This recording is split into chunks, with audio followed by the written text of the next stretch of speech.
Este programa es posible gracias al equipo conformado por Gitanjali Suárez, Inmaculada Sebastiano, Melanie Pieruzzi, Carlos Javier Virgües, Fernando Camacho y Giancarlos Caraballo, y a todo el equipo de operaciones radio y Mundo UR. También puedes seguir la transmisión en vivo en mundour.com. Y recuerda que nos puedes seguir en @mundourweb, @radioescuelaur y @Rafael Arraiz en X y @Rafael.Arraiz en Instagram. Venezolanos ya está disponible en el canal de YouTube de Unión Radio Cultural.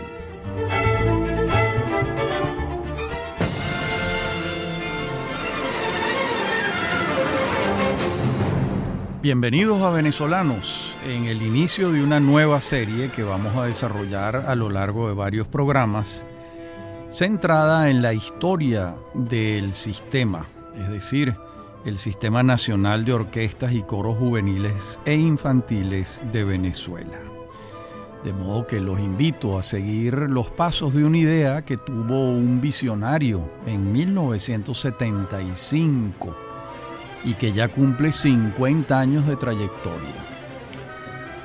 Es fascinante realmente ver cómo la semilla que siembra un músico junto con otros apasionados va creciendo y se convierte en un árbol frondoso, cincuentenario, vamos a llamarlo un samán, por sus resonancias profundamente venezolanas.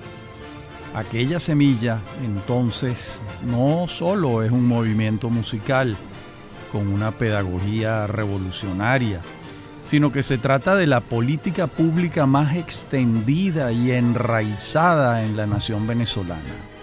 Y todo ello hecho por venezolanos para nosotros mismos y el orbe, porque esta semilla también ha hallado tierra propicia en otras muchas latitudes del mundo. Vamos a seguir la senda de aquel niño que tuvo un sueño y ya adulto va articulando todos los factores hasta crear el Sistema Nacional de Orquestas y Coros Juveniles e Infantiles de Venezuela, que hoy en día brinda formación gratuita a 1.071.489 niños y jóvenes, atendidos en 443 núcleos y en 2.334 módulos, distribuidos en todos los estados del país. Se dice fácil, pero detrás de esta oferta pedagógica está el esfuerzo de miles de ciudadanos organizados alrededor de la música y de los efectos sociales extraordinarios que trae la orquestación de seres humanos en torno a un objetivo común. Hay un trabajo publicado recientemente que se titula El Sistema, Avances y Perspectivas de Integración Musical, y allí leemos lo siguiente. Su trascendencia universal se fundamenta en un ideario social colectivo, conciencia eminentemente humanista que reivindica la educación por y para el arte. Es así como el sistema adquiere su carácter metodológico a través de la práctica colectiva de la música. Es entonces la práctica colectiva de la música el concepto primario de las estructuras académicas y artísticas del sistema, y se constituye en metodología central y eje transversal de las dinámicas organizacionales. Hasta aquí la cita. Y aquí se aborda en esta cita un aspecto neurálgico. El proceso pedagógico en su faceta esencial ocurre en compañía. El aprendizaje tiene lugar entre todos, en camaradería social. Por más que en la soledad del hogar ocurran prácticas musicales, lo sustancial está en el conjunto, en la orquesta. De allí la enorme significación social del sistema y su método educativo excepcional, que también revisaremos a lo largo de estos programas. El maestro Abreu sobre este tema decía: la educación musical hace que, además de educarse el intelecto, se forme el sentimiento moral, se forme con la capacidad de apreciar lo estético de la vida. Interesante la unión que él hace entre lo moral y lo estético.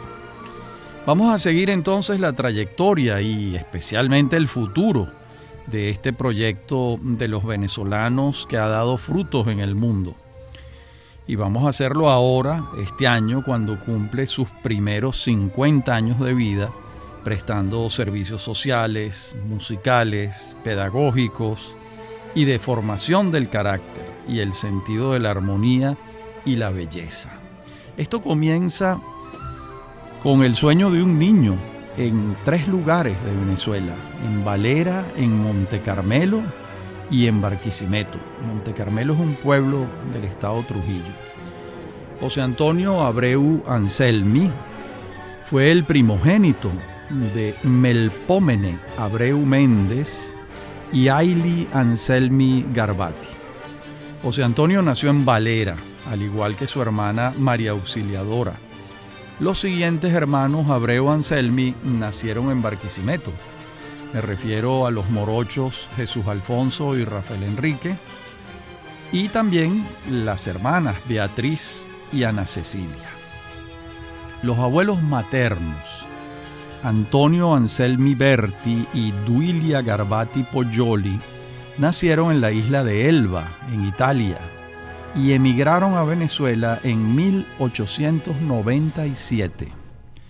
Y ya casados se establecieron en un pueblo trujillano, Monte Carmelo. Y en las bodegas del barco en el que venían, don Tonino, así llamaban al abuelo Antonio, traía 46 instrumentos de viento: trompetas, cornetines, trombones, cornos, flautas, bombardinos y clarinetes. Llegaron a Puerto Cabello y subieron a lomo de mula hasta Monte Carmelo, que está a 940 metros sobre el nivel del mar, y allí se proponían conquistar un destino. Eso hicieron. Pronto compraron una casa donde don Tonino construyó un teatrino y además fundó la Banda Filarmónica de Monte Carmelo. Todo esto nos lo refiere Norma Méndez en un texto muy hermoso que voy a leerles. Don Tonino se aboca a realizar orquestaciones del repertorio sinfónico universal de Verdi, Mascagni, Beethoven y Mozart para su banda local. Con su espíritu de soñador se adentra también en la ópera, canto lírico y actuaciones, y monta la Traviata de Verdi, ofreciendo su arte al sereno pueblo. Luego siguen montajes de Shakespeare, entre otros. Él mismo realiza el vestuario y los escenarios. Así que no solo se transforma el pueblo y la casa, también logra que todos quieran venir a verlo. Por ello, junto a su esposa, convierte el patio de la vivienda en una suerte de sala de conciertos con un pequeño escenario de tablas. También adorna los aleros del patio con esculturas de yeso que reproducen los bustos de Dante, Petrarca y Boccaccio. Bueno, imagínense, 1897. Esto es un civilizador, un modernizador, un hombre que llega a cambiar a un pueblo, ¿no? Evidentemente, don Tonino era un hombre fuera de serie, que imantó la vida de los suyos y del pueblo entero. Pero su nieto, José Antonio Abreu Anselmi, no llegó a conocerlo, porque don Tonino murió en 1937, cuando tenía 69 años. Y en 1945 hay una epidemia de tosferina en Barquisimeto, y al primogénito de los Abreu Anselmi quieren protegerlo y lo mandan a donde la abuela en Monte Carmelo. Ya el abuelo había muerto. José Antonio Abreu tenía 8 años en ese momento y va a ocurrir un hecho que signará toda su vida. Entra en el mundo mágico de su abuelo: música, instrumentos, teatro, esculturas, aquel teatrino que ha sobrevivido a don Tonino y que fascina al nieto. Y allí ha nacido una vocación. Aquel niño se dice a sí mismo: voy a ser músico. Tiene 8 años.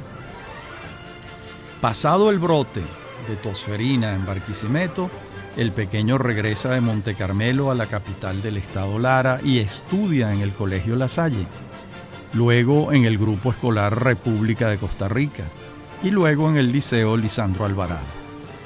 En paralelo recibe clases de piano con quien le abrió las puertas de la música, Doralisa Jiménez de Medina.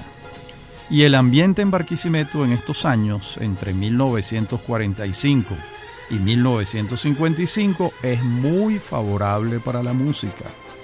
Y el niño y adolescente Abreu tiene cómo nutrirse. Él mismo se lo dice a Chefi Borsacchini, la periodista, en una entrevista. Dice lo siguiente: en ese momento existía en Barquisimeto la Academia de Música del Estado Lara, que dirigía Napoleón Sánchez Duque, quien había sido primera flauta de la Orquesta Sinfónica Venezuela.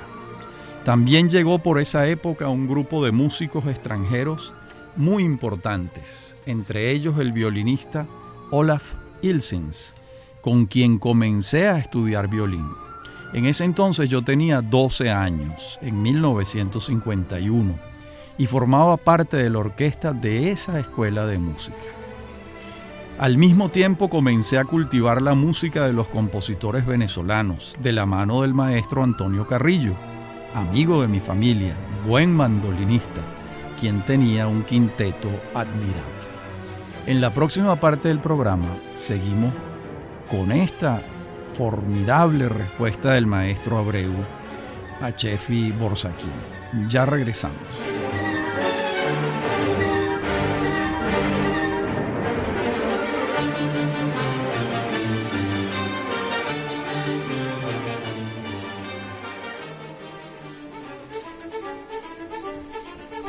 En breve continúa Venezolanos. Somos Unión Radio Cultural.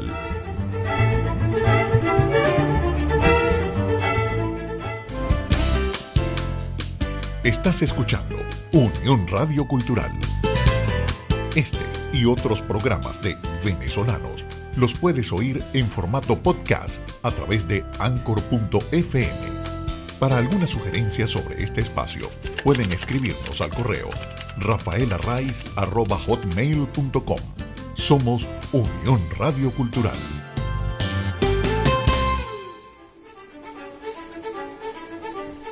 Estamos de regreso con Venezolanos. Somos Unión Radio Cultural.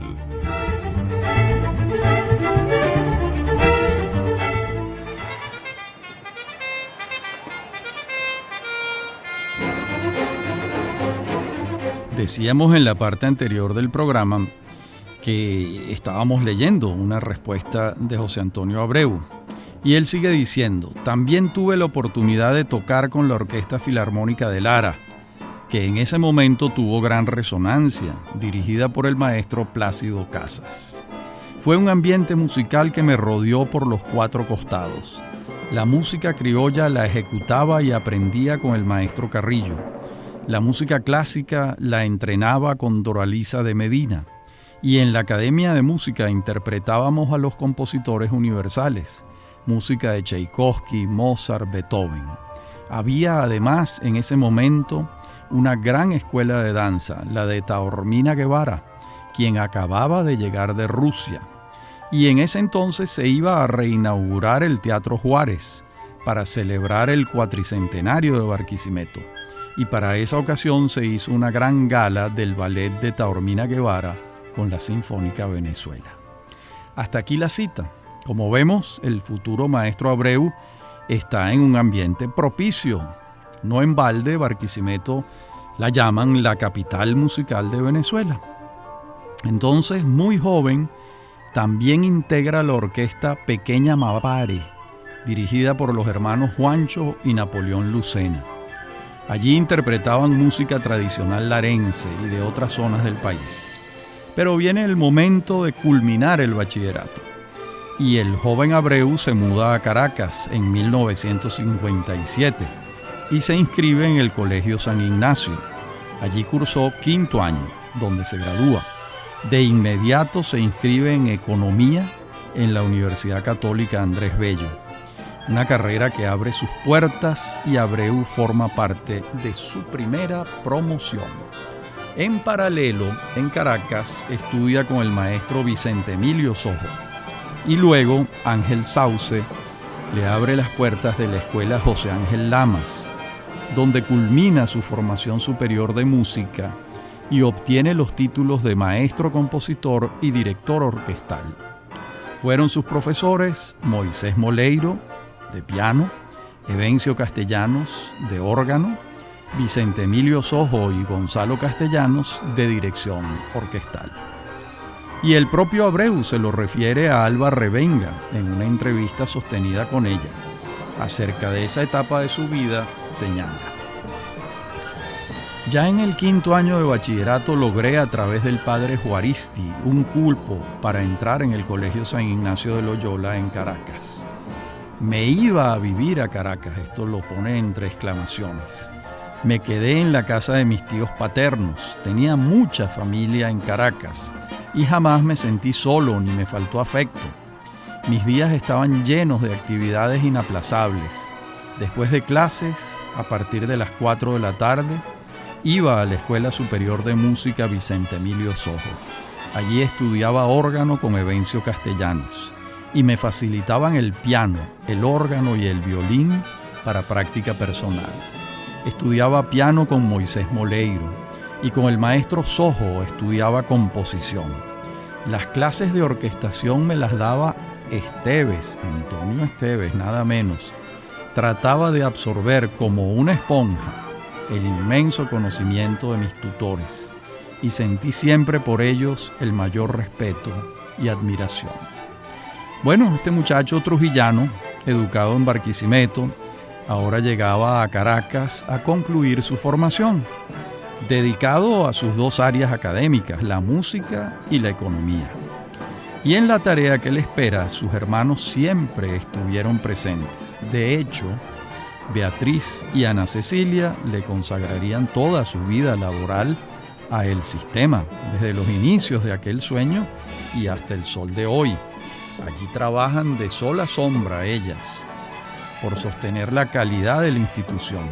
Los morochos, Jesús Alfonso y Rafael Enrique Abreu, han sido asesores desde sus inicios y hasta nuestros días. Bueno, y la actividad musical del joven Abreu es incesante. La disciplina para los estudios de economía también. Desde que llega a Caracas se vincula a la obra que el padre José María Velas adelanta en Catia, nada menos que Fe y Alegría. Se maravilla con el trabajo, lo inspira. De hecho, él mismo le aclara a María Elena Ramos en una entrevista lo siguiente: yo participé entre los primeros 8 estudiantes con el padre Velas en la formación de Fe y Alegría. Ya en la Escuela de Economía de la UCAP haya un mentor, el padre Manuel Pernó, un excepcional economista con obra publicada. Ya entonces la música era su pasión central. En 1959 se conocen Fran Di Polo y Abreu y nace una amistad que se sostuvo sin fisuras todas sus vidas. Nos refiere Di Polo que ambos participaban en la Orquesta de Cámara de la Universidad Central de Venezuela. Di Polo tocaba la viola y la trompeta y Abreu el órgano. Entonces cultivaban una práctica que hoy en día sería imposible. Imagínense ustedes, iban juntos a las iglesias. Allí interpretaban por puro placer, a la hora que les abrieran las puertas de la iglesia. Abreu se gradúa de economista summa cum laude en 1961 y, según su propio testimonio, comenzó a trabajar en la Cancillería en la Dirección de Política Económica. Además, desde segundo año de la carrera de Economía era asistente de cátedra. Luego, al graduarse, pasó a trabajar en el Banco Central de Venezuela en el Departamento de Cuentas Nacionales. Una vez titulado en la Escuela José Ángel Lamas, tocaba el clavecín y el piano. También dirigía episódicamente las orquestas de la UCB y la Sinfónica Venezuela.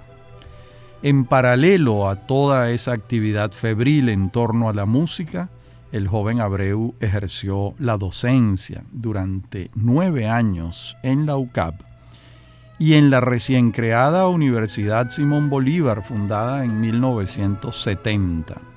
Así se lo dice Abreu a Alba Revenga. Recién graduado fui asistente de cátedra del padre Manuel Pernó. Pernó era un gran maestro, muy exigente, muy disciplinado. Era un sacerdote muy respetado y de muy alta ética. Llegué a ser titular de 7 asignaturas y a través de la invitación del rector Ernesto Maíz Vallenilla tuve una cátedra en la Universidad Simón Bolívar. En total ejercí la docencia durante 9 años. Era la época del padre Barnola como rector de la UCAP y del padre Velas dirigiendo Fe y Alegría. Una época de oro, sin la menor duda. Y en la misma entrevista con Alba Revenga, más adelante, el maestro Abreu apunta: pensé que había entregado una parte de mi vida a la docencia universitaria y al servicio público y que ahora quería hacer lo que realmente siempre quise. Y no como músico solista, ni como director, sino como educador. Estaba claro conmigo mismo, quería armar un sistema de orquestas y los participantes debían ser primordialmente los niños y adolescentes de menos recursos. No quería concentrarme solo en Caracas, sino en toda Venezuela, en los sitios más alejados, en los Monte Carmelos. Con esa idea comenzó el camino. Bueno, esto que él dice, en los Monte Carmelos, ahí vemos la influencia, la huella del abuelo, de aquello que él vio, como les referí en la parte anterior del programa, en aquel pueblo perdido en el estado Trujillo, donde el abuelo había montado prácticamente un ateneo, un centro cultural en su casa. Y sobre esta dicotomía de ser músico y economista, Abreu refiere cómo la resolvió.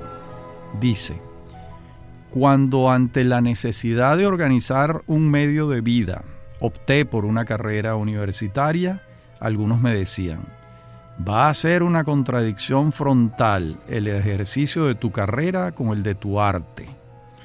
Dedícate a una de las dos. Y Pernó me enseñó que eran perfectamente compatibles, gracias a Dios, Pernó, que era un problema de racionalización del tiempo y de actitud espiritual, que era también comprender las múltiples solicitaciones de la vida dentro de la sociedad que yo estaba viviendo, con la necesidad de ser útil en varios campos al mismo tiempo y de no mutilarme a mí mismo, de no fragmentarme. Muy interesante esto que le dice Abreu a María Elena Ramos en esta entrevista del año 2007. Siempre hay la tendencia de la gente a decirle a los demás que solo se puede hacer una cosa en la vida. Y realmente eso es un error, realmente. Hay personas que solo pueden hacer una cosa en la vida, pero un hombre con el enorme talento que tenía José Antonio Abreu, hacer una sola cosa en la vida era imposible. Por eso tenemos a este personaje poliédrico, múltiple, diverso, que enfrentaba la vida pues, en sus dimensiones más complejas y más variadas. Porque no solo tenemos un economista, un profesor universitario, un gerente, también tenemos a un músico, a un compositor, a un director de orquesta, a un educador y al creador de un sistema. Si le hubiese hecho caso José Antonio Abreu a los consejos que le decían que se dedicara a una sola cosa, probablemente no habría hecho la obra que hizo y que, bueno, que sigue, que tiene una enorme vigencia en Venezuela y que está celebrando sus primeros 50 años. Pero bueno, así son los personajes excepcionales, así son. Por eso son excepcionales, porque se salen de los patrones comunes, de las reglas comunes que dictan, vamos a llamar, ¿qué será? La medianía que dictan, sí, la vida común. Estamos hablando de un hombre excepcional, no estamos hablando de un hombre común. Bueno, en la próxima parte del programa seguiremos viendo estos inicios de Abreu y cómo se va acercando al proyecto de su vida. Ya regresamos.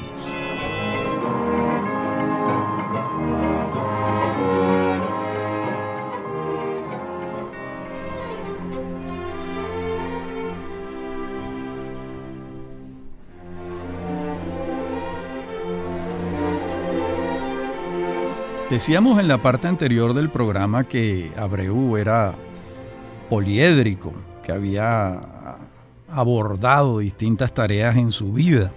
De hecho, la política no le fue ajena.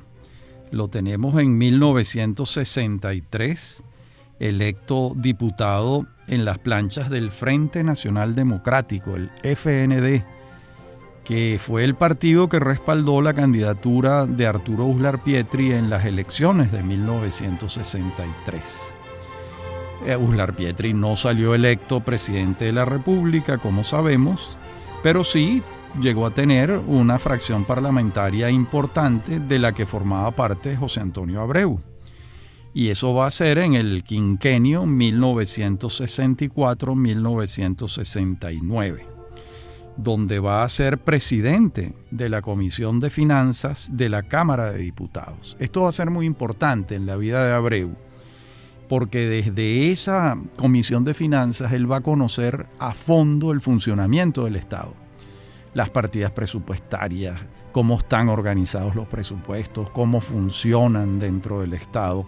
Esto va a ser importantísimo para lo que él va a adelantar más adelante, porque estaba allí por su condición de economista, pero esa pasantía, esa visión desde allí del Estado venezolano, desde la Comisión de Finanzas, le va a dar una radiografía, un esqueleto que él va a conocer, pero con lupa, del funcionamiento del Estado venezolano en sus vertientes presupuestarias y económicas.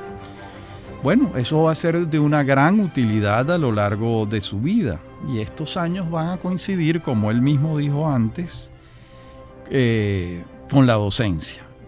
Son los años en que fue profesor de economía en la Universidad Católica Andrés Bello, y más adelante va a ser profesor en la Universidad Simón Bolívar, recién inaugurada en 1970 con el rector Ernesto Maíz Vallenilla. En 1966 vamos a tener que Abreu publica un librito, un opúsculo, como se le suele llamar, titulado Hacia una política petrolera. Allí recoge él una intervención que tiene en la Cámara de Diputados sobre este tema. Y eso es asombroso, porque el conocimiento, cualquiera que lea este opúsculo, el conocimiento que tiene Abreu del tema petrolero era ya profundo, y además de la realidad económica nacional e internacional. Bueno, recordemos, se había graduado de economista, summa cum laude, y su mentor era el padre Pernot, de modo que preparado estaba, ¿no? Pero lo sorprendente es el dominio hondo de la materia petrolera de la que hace gala el joven Abreu en esas intervenciones en la Cámara de Diputados, que después fueron editadas y convertidas en un libro, este libro Hacia una política petrolera. Partían, por cierto, de la idea de Uslar Pietri, sembrar el petróleo. De modo que esas intervenciones, que eran prácticamente clases magistrales de Abreu en la Cámara de Diputados, partían de esa premisa, de la necesidad de sembrar el petróleo en la que tanto insistió Uslar Pietri a lo largo de toda su vida. Y además este texto del que vengo hablando revela claramente el dominio económico del tema. Por supuesto, la lucidez verbal del expositor y ya un conocimiento vasto del Estado y de sus aristas, de tal modo que la formación musical y la económica académica van de la mano. Y evidentemente ambas serán una llave de oro en los proyectos futuros. Me atrevo a decir que si Abreu no hubiese tenido esta formación de economista, si no hubiese tenido este conocimiento del Estado, desde la Cámara de Diputados, desde la Cancillería, desde el Banco Central, hubiese sido muy difícil que orquestara una institución pública como es el sistema. De modo que quienes le dijeron en algún momento, dedícate a la música, olvídate de la economía, estaban cometiendo un gigantesco error. Como le dijo su maestro Pernod, se pueden hacer las dos cosas a la vez. La clave está en la administración del tiempo. Y en esto Abreu era impresionante. Yo que trabajé con él 5 años, entre 1989 y 1994, aprendí de la administración del tiempo por parte de Abreu. Minuto a minuto, no se perdía el tiempo. Abreu empezaba a trabajar a las 5 de la mañana y eran las 11 de la noche y seguía trabajando. Él le había consagrado su vida a esto. Bueno, de hecho no se casó, no tuvo hijos. Su vida es una suerte de apostolado, una entrega las 24 horas del día, de los 7 días de la semana, a esa tarea que él se propuso, que fue la educación musical en Venezuela y la creación del sistema. Estas pasiones, por lo general, requieren unas entregas de esta magnitud, unas entregas de esta magnitud como la que él llevó adelante. De lo contrario, era muy difícil que se pudiera adelantar una obra como esta, que es una obra titánica que exige una gran dedicación y una administración del tiempo. Abreu administraba su tiempo en unas libreticas donde anotaba cosas con distintos colores. Una vez le pregunté, ¿esos colores qué significan? Me dijo, bueno, esos colores tienen que ver con el tema que yo estoy anotando, con el tiempo en el que lo estoy anotando, es decir, formaba parte de su sistema mental en esas libretas que él llevaba. Y bien, en 1967 vamos a tener al joven Abreu, que tiene 28 años, y ya se le confiere el Premio Nacional de Música Sinfónica por sus habilidades como compositor. Se nos olvida que el maestro Abreu fue compositor, porque, claro, toda su otra obra arropa su faceta de compositor, a la que se dedicó en sus primeros años como músico. Ya después no tuvo tiempo o disposición para seguir con la composición musical. En 1968 y 1969, Abreu invita a su hermana Beatriz a Caracas y ésta interpreta el piano en el aula magna de la ciudad universitaria. Esto ocurre cuando Abreu dirigía la orquesta de cámara de la Universidad Central de Venezuela. Y en aquellos años, además, Abreu coordinó en el Ateneo de Caracas el Festival Bach. Estoy hablando de los años 69 y 70. En ese momento se dieron 40 conciertos. Ya la actividad musical era incesante y la académica también. Abreu le estaba consagrando todos los días de su vida a ambas tareas. Y en 1970 a Abreu se le resintió la salud y fue operado de una hernia estomacal de grandes dimensiones. Lo delicado de la situación lo llevó a operarse en los Estados Unidos, donde había un especialista muy particular de esta dolencia que él tenía. Y allí estuvo 1 año en una larga convalecencia, que, según él mismo refiere, le permitió hacer un posgrado en economía petrolera en la Universidad de Michigan y conocer a fondo el sistema de enseñanza musical en los Estados Unidos. Esto fue importante también para él. Sobre esto cuenta su hermana Ana Cecilia, que aquello fue un punto de inflexión en su existencia, ya que se vio muy cerca de la muerte y al recuperarse y regresar a Venezuela, decidió con mayor ahínco entregarle su vida a la música, a esa gran pasión que articuló la existencia de este gran venezolano. En la próxima parte del programa continuamos con estas primeras etapas del sistema y la vida de José Antonio Abreu. Ya regresamos.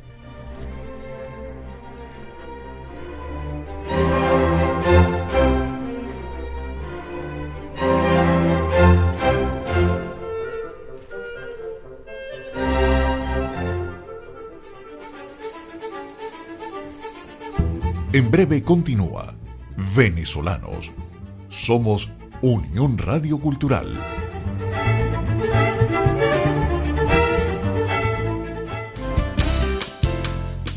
Estás escuchando Unión Radio Cultural. Este y otros programas de Venezolanos los puedes oír en formato podcast a través de Anchor.fm.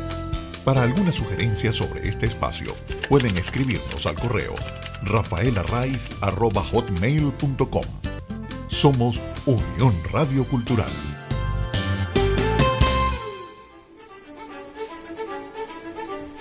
Estamos de regreso con Venezolanos. Somos Unión Radio Cultural.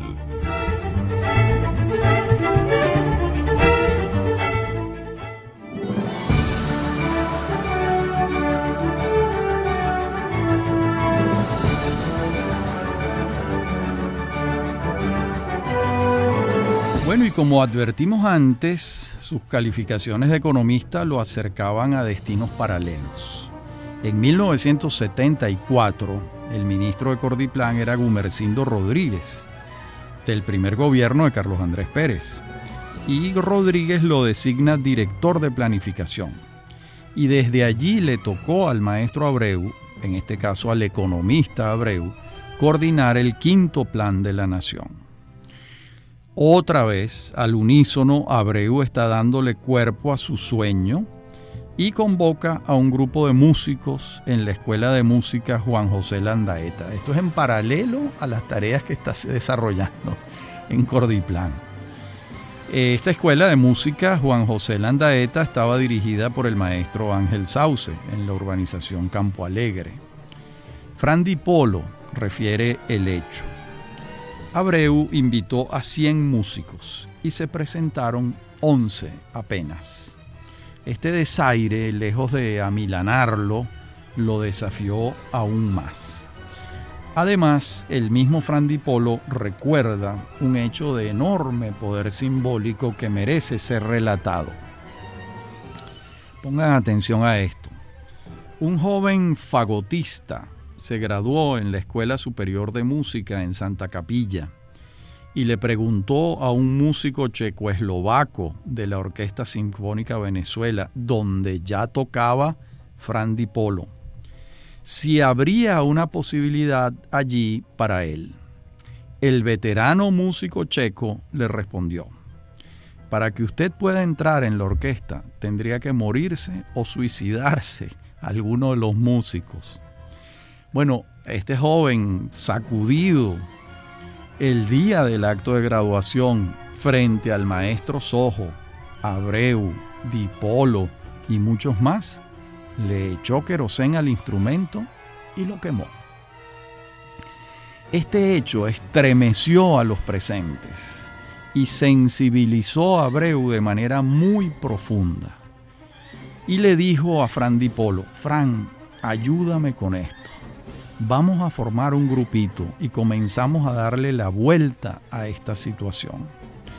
Ese grupito eran 13 músicos, que fue la semilla inicial en 1974 para convocar después al centenar de músicos que citamos antes.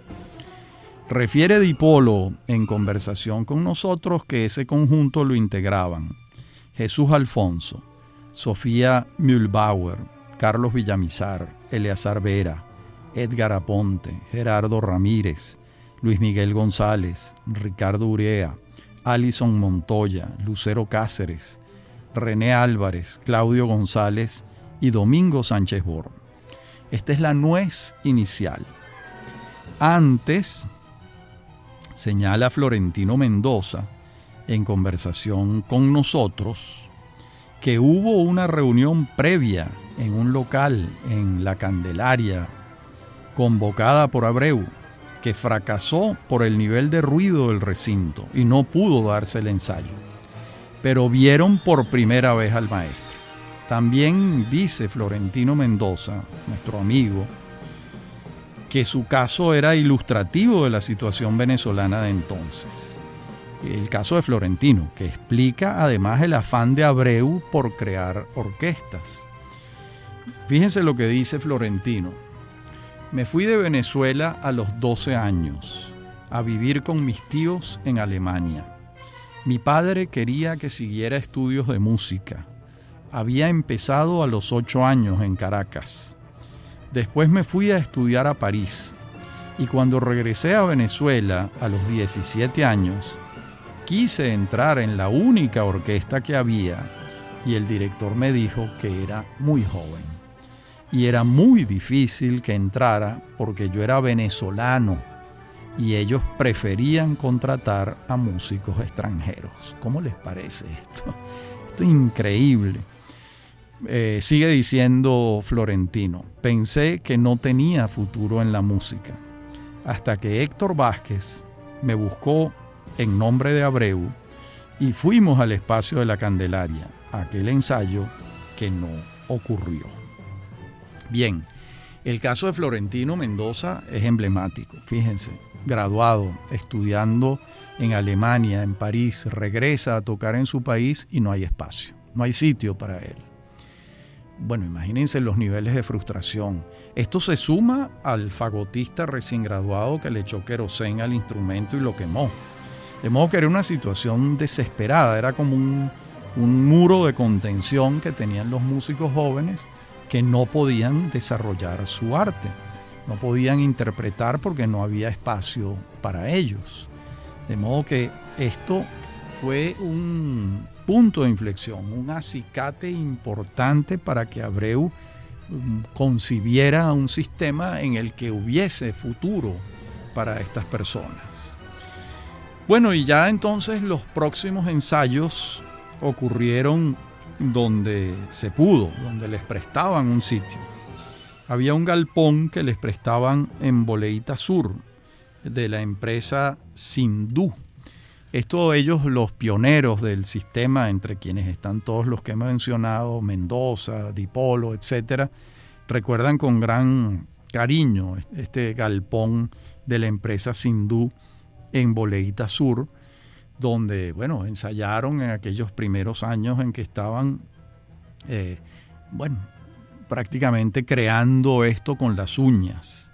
También ensayaban en el altar de la iglesia Don Bosco, en Altamira.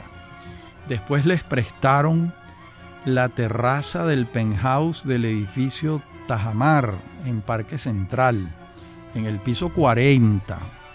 También les prestaban cualquier patio en una casa que los recibiera. Bueno, y así fue como se fue tejiendo esta aventura de la que hoy estamos celebrando los 50 años, pero que en aquellos comienzos era realmente una situación muy precaria, muy exigua, con ningún recurso. Y la gente veía a Abreu como un iluminado, una especie de orate que les prometía cosas que ellos no podían advertir porque estaban en la cabeza de Abreu. Pero todo lo que les prometió se quedó corto. En aquellas reuniones les decía, ustedes se van a acordar de mí, pero vamos a estar tocando en todas partes del mundo. Claro, los músicos jóvenes se veían y decían, bueno, este señor, ¿qué nos está diciendo si ni siquiera tenemos un espacio musical para ensayar?